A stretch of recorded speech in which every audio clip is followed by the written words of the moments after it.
I am the Nerf curator.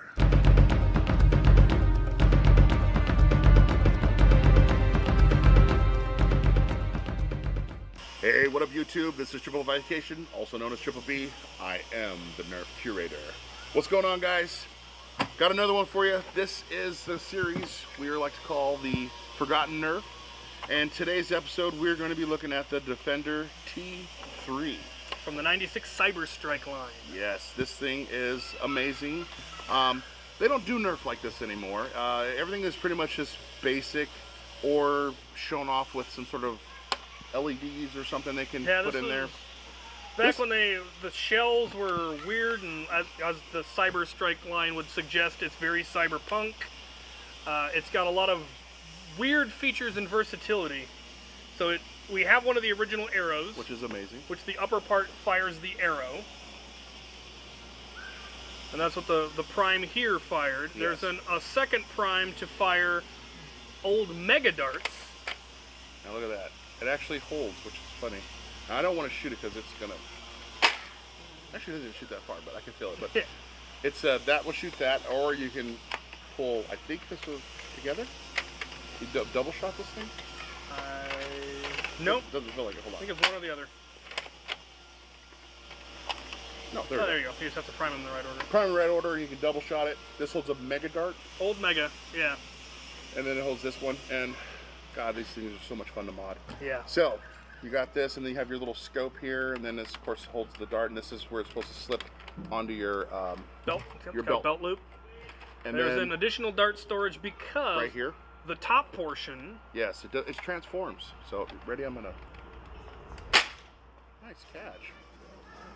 Perfect. Block. Yeah. All right. So. Ready? The reason it's T3. Look at that. Comes apart. And you've got this ridiculously beefy pistol with its enormous plunger tube.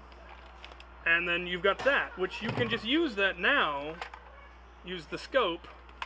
Flip it over, and it just becomes a pull and release. It doesn't have a catch in. Yeah, and this is how you shoot the... Yeah.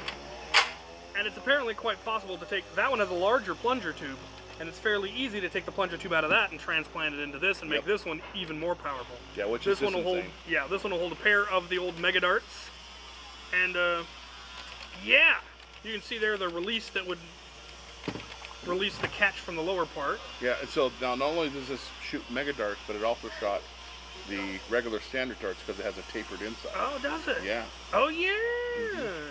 Yeah, it's very versatile. Yeah. The gun is just crazy. T3. T3. Right. Yeah, so it fired the three different types of ammo that existed at that time. The old Streamline, the old Mega, and these.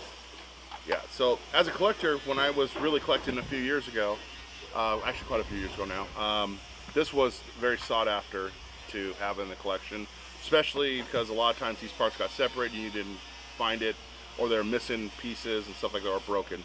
So it was really sought after to find it with these pieces. And the modifications that were done to this were just like the speed we get now with all this 3D printing and springs that are already made for us is awesome.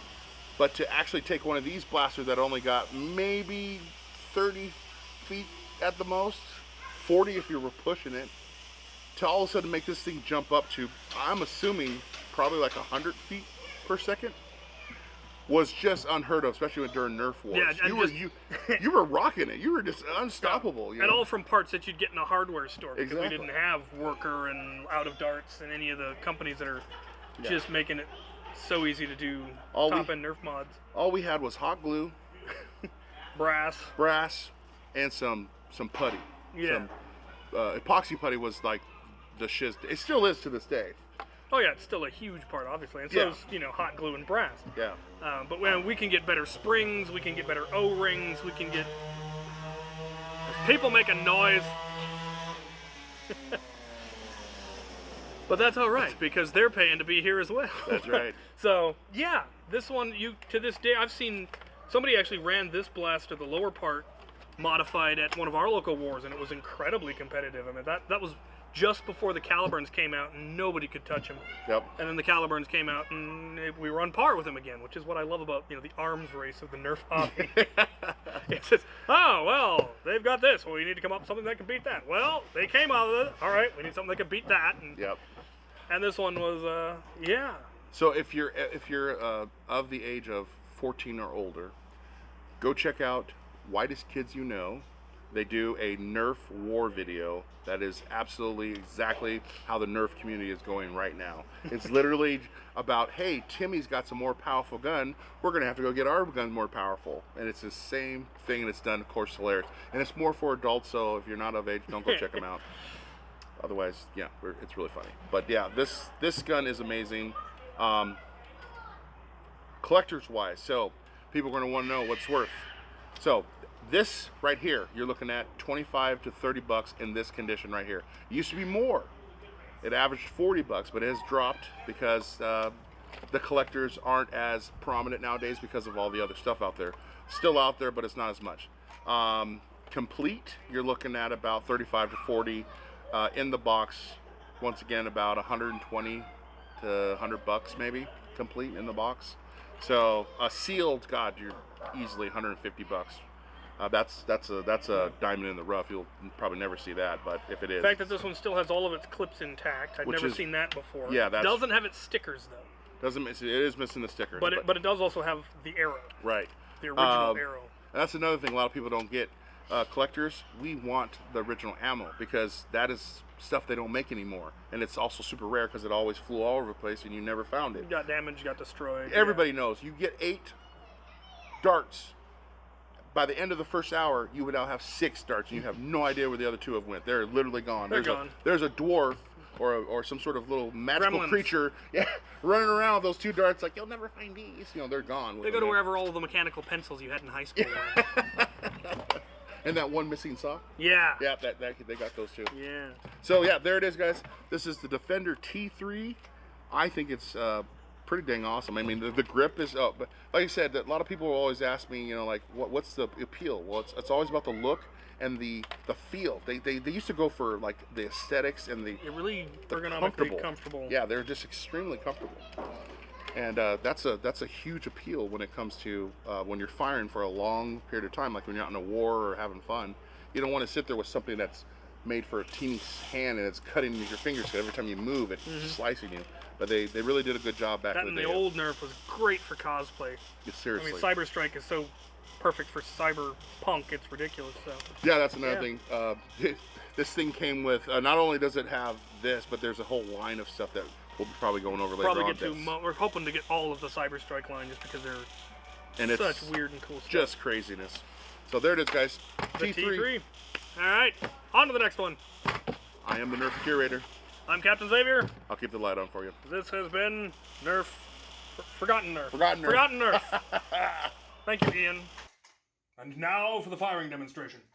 I actually do have a full loadout for this. I have 2 of the original Cyber Strike arrows and 4 of the old Mega Darts. There's 1 in a holder right below the arrow holder, 1 on either side of the blaster, and then 1 in the chamber, and then obviously 1 on the post and 1 on the holder.